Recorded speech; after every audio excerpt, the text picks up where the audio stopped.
Hello, teachers. I hope that you had a great Easter celebration with your family and that it was a meaningful time and that you also enjoyed having a week off as well. So, this week we start again and we talk about doubting Thomas. And it's an interesting story because Jesus appeared to the whole group of disciples, but Thomas wasn't there. And I've often wondered, where was Thomas? Did he have to go home or did he go somewhere on a business trip? Or, why wasn't Thomas with everybody else? Because everybody else was together, but he wasn't there. And the more I thought about it, I think it's because he just didn't want to be associated with a bunch of losers because here's a guy who had great hope in Jesus. Here's a guy that had great faith that Jesus was going to set up his kingdom and take over and kick the Romans out. And, his dream was shattered when Jesus died on the cross and was put in the grave. And everything that he had hoped for and wished for and everything that he was excited about just crumbled before him. And I think he was a truly broken man. Now what? Now what do I do?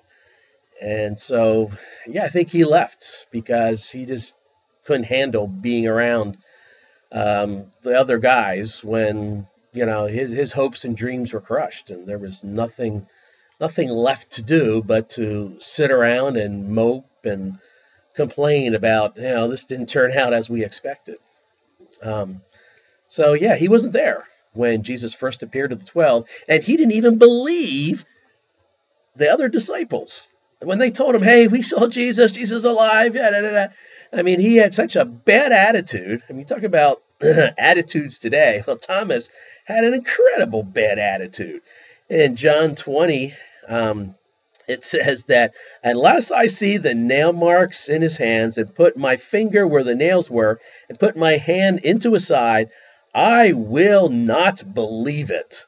Yeah, pretty strong words. He had to see it for himself before he was going to believe.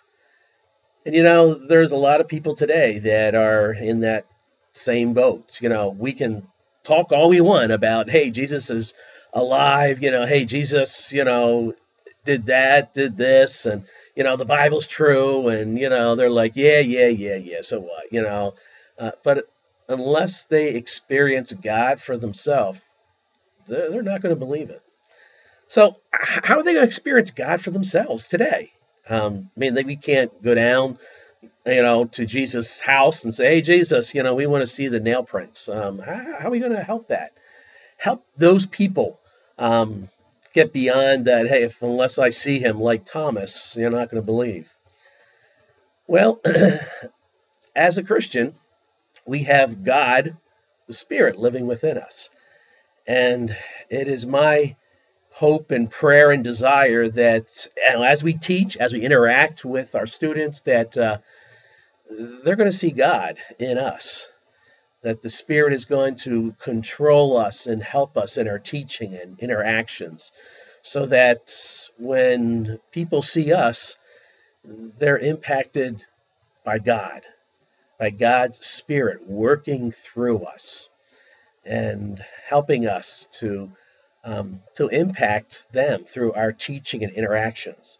So, as you approach Sunday, as you look at your lesson and as you come into class, let's pray that God's Spirit would control us, that God's Spirit would be seen in us as we teach and as we interact. And that way, the doubting Thomases out there will see Jesus in us. Hey, have a great week, folks.